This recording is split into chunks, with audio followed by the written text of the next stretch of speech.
Sports Professor Rick Horrow, the trillion-dollar business of sports, it's beyond the scoreboard. We go behind that business, law, marketing, deal-making, culture, philanthropy.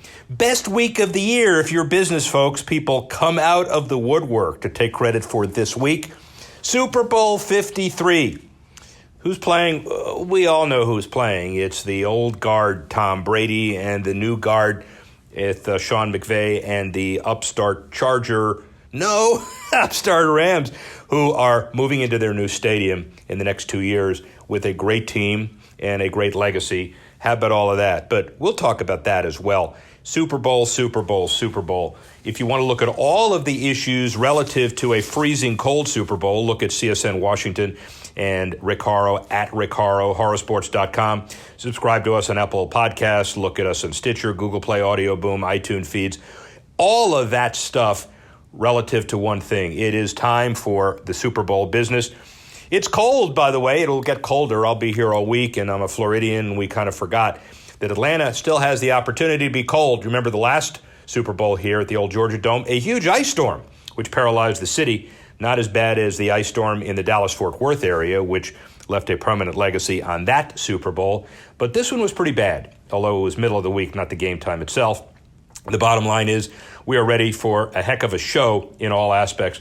Before we start with that, and a guy that transcends media as well as Super Bowl, a shameless plug and tease, it's Brad Edwards, who's the athletic director at George Mason, somewhat of a regional star, but also the MVP of the Super Bowl with the Washington Redskins. He's one of the top guys in the history of the defensive backfield of the Washington Redskins. Maybe Darrell Green, maybe Mark Murphy. All of those guys have gone on to great things. We'll talk to him. But before we do that, by the way, we'll promote the bigger show, Beyond the Scoreboard, on NBC Washington, 30-minute recap of all the major news events of the month on a quarterly basis. It airs the first week of February. It's airing right now. We get a larger snippet of Brad Edwards, but we also get the context of the news on your television. And we'll talk to him on the podcast. But first, let's give a little bit of love to something that is not necessarily Super Bowl related, although it was mega event related. NHL wrapped up a very successful All-Star break in San Jose. The league and its players' associations abandoned plans for the next World Cup of Hockey in September 2020. The decision came as part of initial labor talks between the league and players' association. The current CBA signed in 2013, set to expire in 2022, but both have the choice to opt out of that deal this coming September, which would then see the current agreement terms terminate in September 2020. Both parties, from NHL Commissioner Gary Bettman on down, seem eager to avoid a potential work stoppage like the one that wiped out the entire 04-05 season and lasted more than 3 months in 12 and 13. While international tournaments like the World Cup of Hockey generally well attended by NHL players, last year the NHL didn't send players to the Winter Olympics for the first time in 2 decades, and future Olympic participation on the table during the next CBA negotiations. All was peaceful in San Jose, an incredible event, economic impact. We've covered it wall to wall and will continue to do so. All right, now let's go Super Bowl. First of all, let's talk about the Super Bowl in the community. The companies around Georgia surprisingly kind of shut out of the Super Bowl marketing, Super Bowl 53. Mercedes-Benz, Chick-fil-A, UPS, Kia, Holiday Inn parent IHG, Serta Simmons, they're not in the Super Bowl. Coca-Cola on the sideline, at least temporarily. PepsiCo, an NFL sponsor since 2002, for the first time will serve its namesake cola in the stadium where Coke normally holds licensing rights. Pepsi unleashed a blue wave in Atlanta and plans to cover logos on Coke's coolers and fountain machines at Mercedes-Benz Stadium as the deal continues to go. Pepsi placed a multi-story sign across from the world of Coca-Cola, and a local ad states, Pepsi in Atlanta, how refreshing. Man, talk about a fight. The Atlanta Business Journal also noted one of the more interesting conflicts between Mercedes-Benz and Hyundai. They're the official car of the NFL and the game held in Mercedes-Benz Stadium, but the NFL is using an image where it's impossible to see the gigantic Mercedes-Benz logo that adorns several sides of the venue. Atlanta-based Delta Airlines, on the other hand, able to leverage its Super Bowl marketing and branding ties because the NFL does not have an airline sponsor. More to come on this. How about the gambling world? That's pretty unique. Vegas Stats and Information Network predicts more than $300 million will be wagered in the 8 states when the Patriots and Rams collide. It certainly dwarfed anything they've seen in the past, but let's get real. $4.7 billion was bet on Super Bowl 52 last year. $4.6 billion of that illegally, about 97%. That's not going to change. What about when you get in the stadium? Well, the Atlanta Falcons reiterate that food prices remain low for the Super Bowl. Some numbers you don't have: Super Bowl 53, low prices for Mercedes-Benz Stadium concessions. ESPN says the Falcons have reiterated that Mercedes-Benz Stadium will have its fan-first menu pricing in place for Super Bowl 53. Compared to concession prices for last year's game at U.S. Bank in Minnie, hot dog is $4 less expensive. Beer is $1.10 less per 20 ounces. Falcons president and CEO Rich McKay said that increasing the prices based on the magnitude of the Super Bowl, never an option. One concession stand will be closed on February 3, by the way, Chick-fil-A. The home of the original chicken sandwich will honor its Christian roots. Super Bowl or no. How about philanthropy? Really important. Wednesday night, a huge event, EverFi sponsoring, inspiring and admiring and honoring United Way. And in fact, the longest-running collaboration between a major sports league and a nonprofit represents a powerful vehicle for change in communities. The Character Playbook, powered by EverFi, teaches middle school students how to build healthy relationships and make good decisions. And the Hometown Huddle creates more opportunities for young people to get active and healthy through league-wide days of service and special events at the Super Bowl and other NFL showcases. The NFL also announced the launch of Inspire Change platform, designed to showcase the collaborative efforts of players, owners, and the league to create positive change in communities across the country. With a focus on education and economic advancement, police and community relations, as well as criminal justice reform.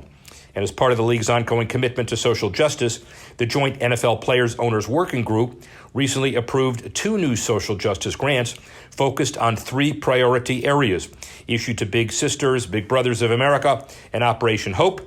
Obviously, the platform for the Super Bowl philanthropically bigger and bigger and bigger. And by the way, Verizon, given that context, ought to fall into that category. They are a Super Bowl advertisement with a first responder theme. The ad features 11 NFL players and 1 coach whose lives were saved by first responders. The announcement comes after Verizon received criticism for lowering and slowing mobile data collections and limiting service of Santa Clara County firefighters when they battled California's Mendocino complex wildfire in August. And after apologizing, Verizon said they would impose data caps on first responders no more and will contribute up to $1.5 million to First Responders Outreach, a nonprofit that provides grants for emergency relief, training, and equipment to the industry. The way the donation will be delivered is in dollar increments every time a person posts to Twitter or Facebook using the hashtag AllOurThanks, January 18, February 3. By the way, it's similar to the HR for HR campaign with MLB, and the ad hopefully will help clear Verizon's name while providing others with future disasters with help.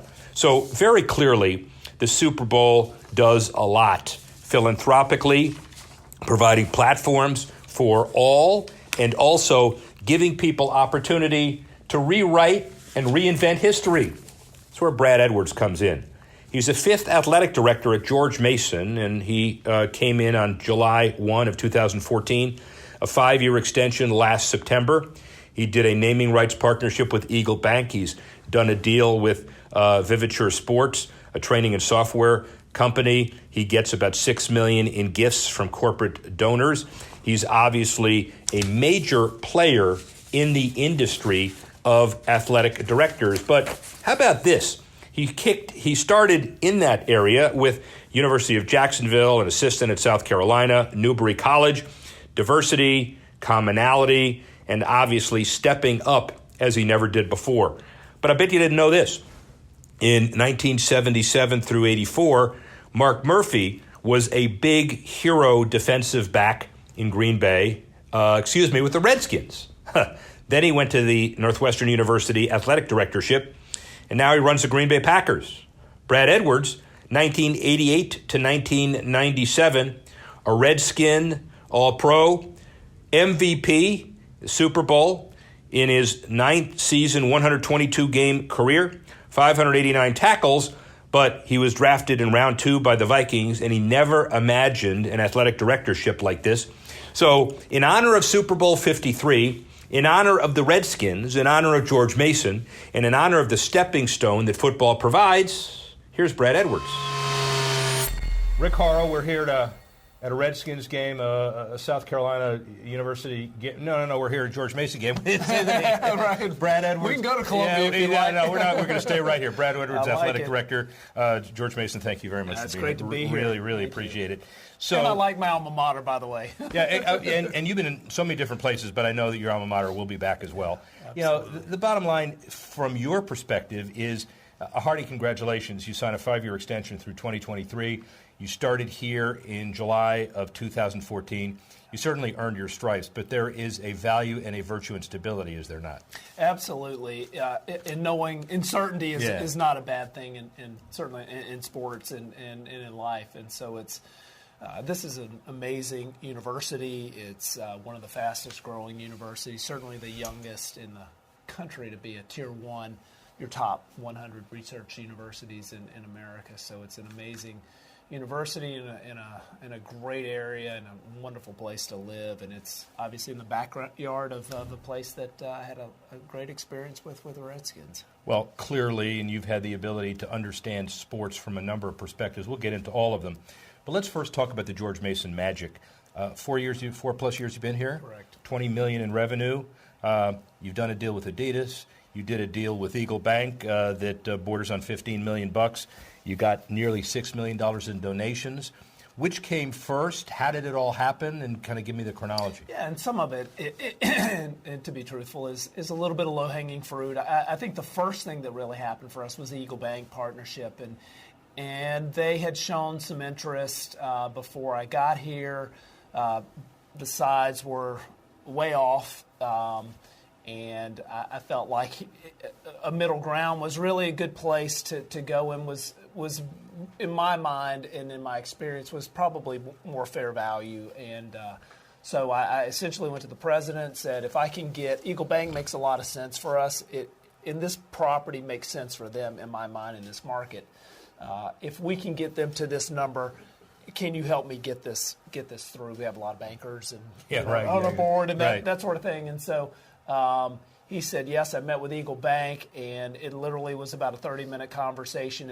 If you'll come here, you have my word that I'll get this deal done. And that was, I'd been here about 6 weeks, and we literally got the deal done like that, and it's been an amazing partnership. And so that and then we just sort of rolled from there. And sort of rolled from there is a lot of money in a fairly short period of time.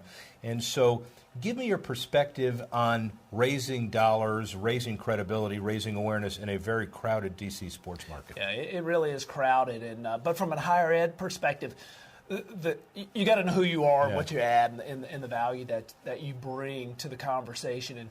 And one of the things, we're in a very affluent area, and a lot of money's in business and those sort of things. And for us as a university, what we do is we really are the largest workforce provider in the region in terms of college-educated college graduates and bringing them in the marketplace. So I just think we're able to tell that story and do it really well, what that means, and don't ignore your backyard in terms of investing in that ecosystem of growth and what that means. 70% of our graduates stay and live within 50 miles of campus. So what that does to improving the quality of life and prosperity of the region, you really can't quantify that. Well, let's trace that for a minute. So $6 million in donation, I'm not asking you for a one-to-one correlation, but if people graduate, live in the region, raise their kids here, they're more apt to participate in stuff here, donate here, et cetera. Absolutely, and that's and we're, because we're not quite 50 years old as a 4-year institution, it's a lot of our graduates are just now getting into those peak earning and spending years,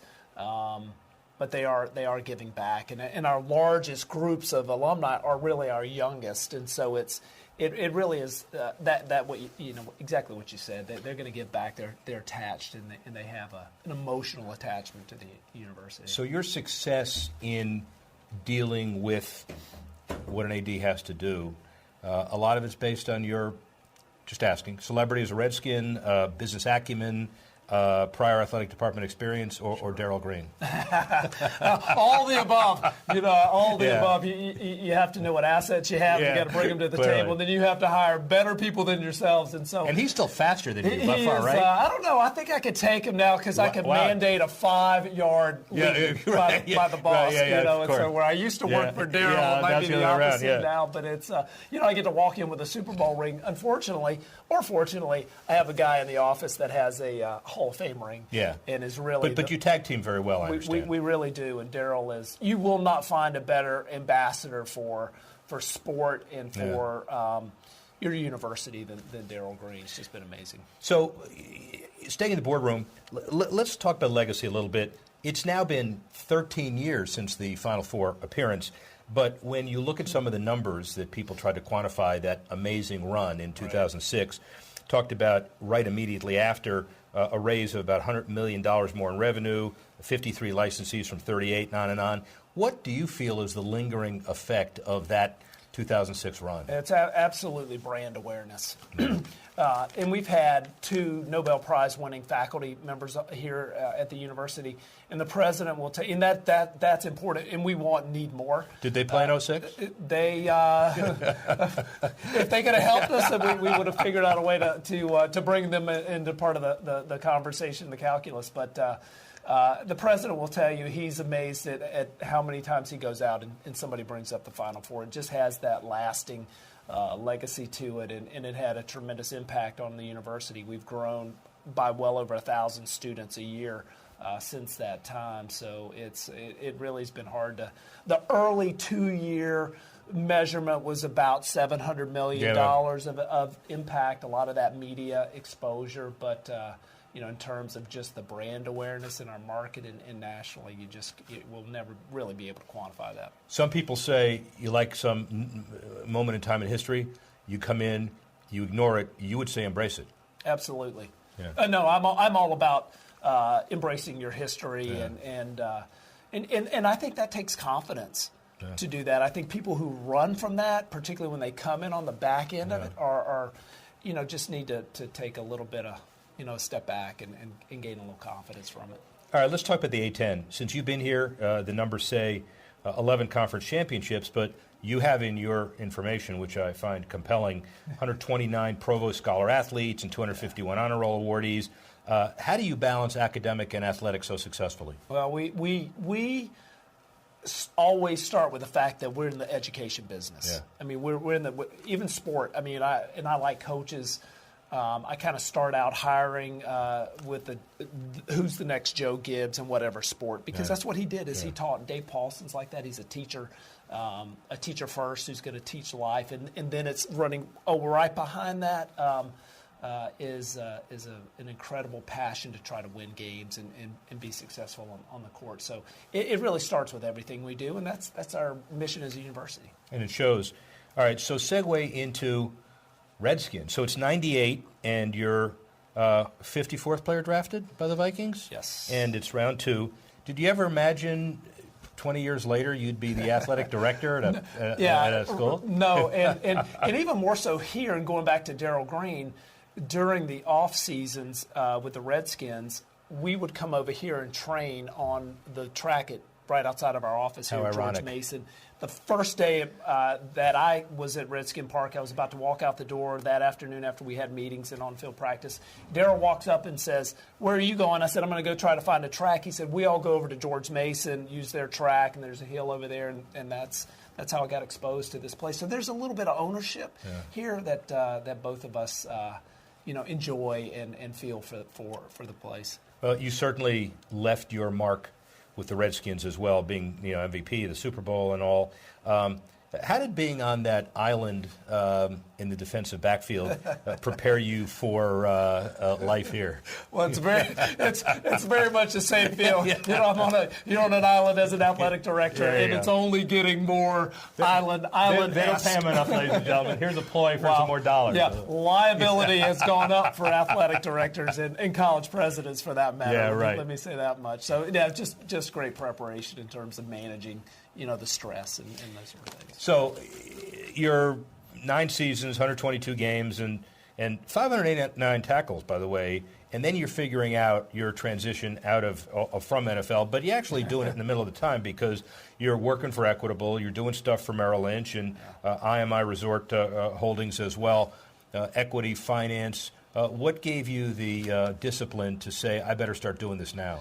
Yeah, I think early on, even in college, I think I had the sort of moment where I just went, I'm really, football is what I do, but I really want to be an investment banker in college, and I saw myself as doing that, and so throughout most of my NFL career, I worked for the Equitable companies in Merrill Lynch, and I just saw myself as doing that in the long term. And my father was a high school basketball coach and a high school administrator, and so I think we had a good, we were well grounded in reality that you're only one injury away from having to develop a new career. And so I just enjoyed business, and I think for me, this role really marries athletics in business and philanthropy in a way that just adds purpose to my life. But the transition wasn't here. The transition was at South Carolina. Correct. And then It was Newbury early in college. and Jacksonville. Yeah, that's right. So all of those schools, there's some diverse experiences attached to them, too. Oh, yeah. Similarities and differences between all of those schools running their athletic department. Yeah, and it's just, you go from an SEC school where I was a CFO there for several years and a great experience there, and having to compete with the Alabamas of the world to where, I got my first athletic director job at Newberry College, where you're trying to figure out, okay, who's tearing tickets? Oh, by the way, you are. And I'm working. It was really it was a great experience because of at South Carolina, I really was afforded the ability to bypass a number of steps in the food chain because of who I was and the background that I had, and so going back and sort of having to flip burgers, if you will, at a ground level, for me was very, very helpful, and I think it made me a better administrator. And you're pretty humble about things, too. I assume you didn't come in reminding everybody that you were the Super Bowl MVP. Right. That wouldn't have lasted very long. No, and or runner-up, and it's because they can point right away to, wow, you missed that tackle, and when you've stood next to an official doing this for the other team as many times as I have, you don't have a whole lot of confidence left. Well, you have confidence, but you have a lot of confidence, and you have a big job, and let's talk just for a few minutes about your perspective and perception of the current state of college athletics.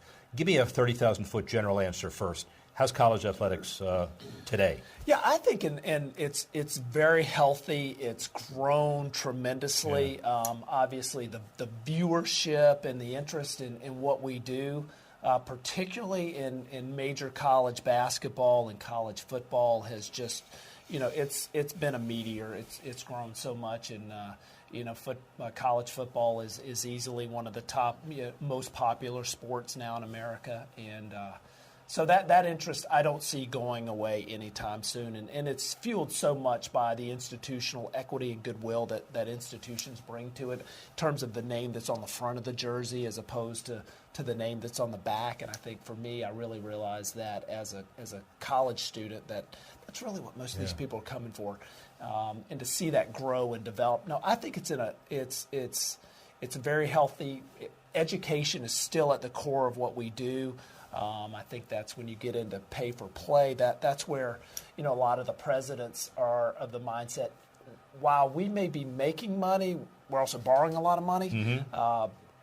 But if we move away from the education piece, then it's no longer really what we do. So I think that's a big question that's going to get fleshed out, ultimately in courts and others. But I think by and large the interest is extraordinarily high. Well, a great segue, because you really can't resolve or get ahead of the court cases, nor can you predict what a judge is going to say or what happens on appeal. Yet, magic wand or prediction of where all of this is going. So let's talk about pay for play for a minute. Does that permeate? Does that only happen with Power Fives? Is there a restructuring? Where is this all going? Yeah, none of us really know where that goes, other than we're going to just continue to invest in the experience that college student athletes have, and at a high level, Power Five, non-power, where we exist in the basketball universe here at Mason. Our athletes they really have an amazing experience. I mean, in terms of the coaching, the academic support, the food, the housing, the travel, everything that you're doing for them. It really is it's an incredible experience, and they get to walk away with a degree. And to me, it's a wonderful ecosystem. Well, in that context, let's just talk about the things that impact the Dukes and Kentuckys and Kansases of the world. The whole one and done issue. Again, magic wand. It doesn't affect you as much, right. but it indirectly does. So, what's your take? Yeah, I think that ultimately, I've always been of the mindset, because I was a pro and a college student athlete. I've always felt like if you're good enough, you should be able to go pro. Yeah. And, after how many years, or just whenever? I think if you're good enough coming out of high school, you should be able to go pro. Yeah. In football or whatever it is, in basketball, absolutely. And it really affects a few, so few of numbers in college basketball, but we've obviously been, Mark Emmert, the rest of the NCAA has been very vocal about the fact that we would hope the NBA would change that rule and allow those young men to, if they're good enough, to go pro. But if you come to college, here's what we do. Yeah. Here are the rules that we play by, and you're going to walk away from here with a great experience and a lot of relationships and a wonderful college degree. The final basketball question relative to college sports, too, from your perspective, is what is the biggest business issue that you're dealing with as far as NCAA governance is concerned? If it's not pay for play and it's not one and done, what do you wake up every morning waiting to see from the higher-ups?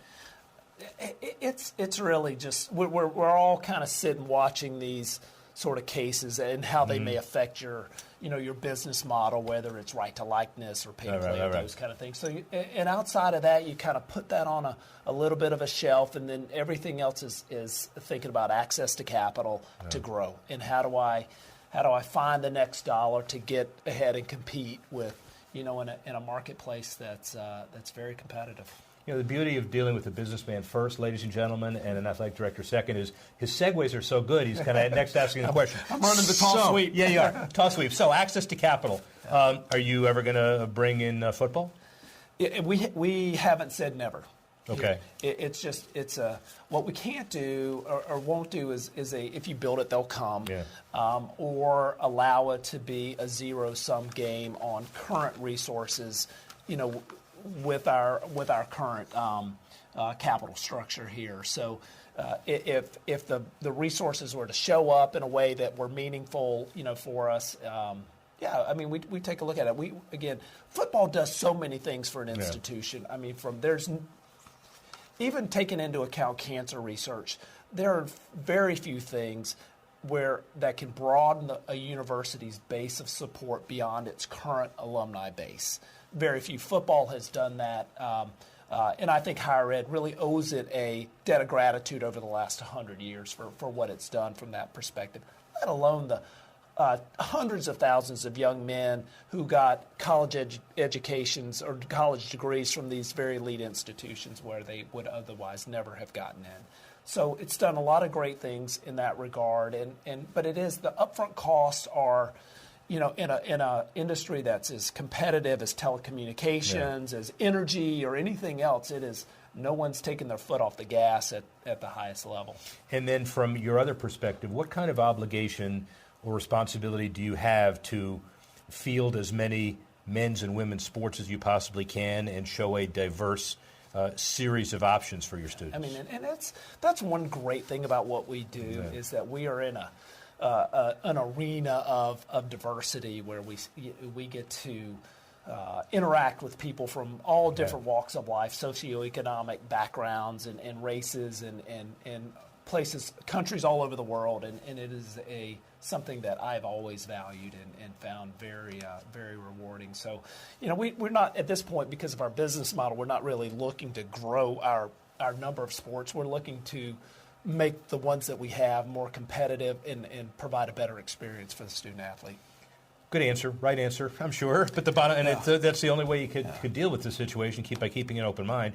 And I guess the final really important thing that I'm sure viewers are going to want to know, you Redskins, it's probably the only team in the league that has two wonderful defensive backs who went on to be athletic directors at respective institutions, you and Mark Murphy. Yeah. So I have to ask you, are you a better administrator than Mark? Absolutely. Okay, good. Was he a better defensive back than you? No. Okay. Good. Yeah. Well, and then we have Todd Bowles in the middle by the way. of us. Yeah, well, this is going to Green Bay tomorrow. I just want to tell you. Mark was amazing, and when I got the job here, I immediately got a note from him that said, "When are you adding football?" Yeah, Exclamation mark. I want to play you tomorrow. Yeah, he's great. And then the final question for you personally, you've done such a great job here short term, and then you just signed a long-term 5-year extension. Hypothetically, if an NFL executive job popped up, would you even consider it? Yeah, I absolutely would consider something like that.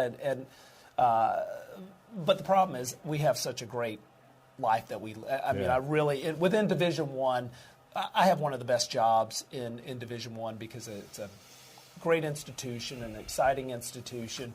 While we don't have football, I can go right down the street to see the Redskins play. I'm on the Military Bowl board, so there's a lot of things that feed that piece for me. But yeah, football is something that I obviously know, reasonably well. So it's something you keep an open mind, and what's the best interest for you and your family. Brad Edwards, Mason is in good hands. Thank you very much. I appreciate you so much. Thank you very much. Okay. Well, if you want to hear more from Brad Edwards, the full story, you ought to tune in to our full Beyond the Scoreboard half-hour quarterly news magazine on NBC Washington and all of its associated digital and other platforms. Well, Super Bowl 53, as we said, is upon us. And by the way, if you want to buy a ticket, you do it with the 3D and experience opportunities, data from StubHub, Ticketmaster, and others. A $300 decrease in week one. The median ticket price down 22%, with the cheapest ticket at $3,200 as of the end of the first week. There is an impressive 3D seat view, but the bottom line is, it doesn't matter what the seat looks like. You want to get in, and you want to figure out how. And one of the issues you think about, the average cost of a ticket to the past 5 Super Bowls, over $5,100 per person. $5.24 million, the average cost of a 30-second commercial during Super Bowl 53, up 96% since 2008. Ratings up significantly. Prime time ratings for everything other than Super Bowl down 12%. These ratings for Super Bowl ads, not only ratings, but ad time during these spaces. Super Bowl way up, everything in prime time way down. That should tell you something. And according to Wallet Hub, who loves giving us these kind of statistics, and I love hearing them, 1.38 billion. The number of chicken wings being eaten during Super Bowl weekend, plus about 14,500 tons of chips, 8 million pounds of guacamole, and 10 million pounds of ribs. And 1 in 2 people surveyed would sacrifice their vacation days for a year to watch their team win the Super Bowl. And more than 1 in 3 would give up their annual bonus. Well, maybe they say so now, but if the annual bonus is on the table, who knows? Bottom line is, this is a holiday like none other. Watch for people reporting in sick on Monday. I say report in sick. Antacid sales going up. A clamor for a federal holiday going up. And in these days of incredibly unique turbulence, it is good that we have a national holiday that all can agree on. Go Pats, go Rams, go sports business. I'm Sports Professor Rick Horrow. Speak with you next week.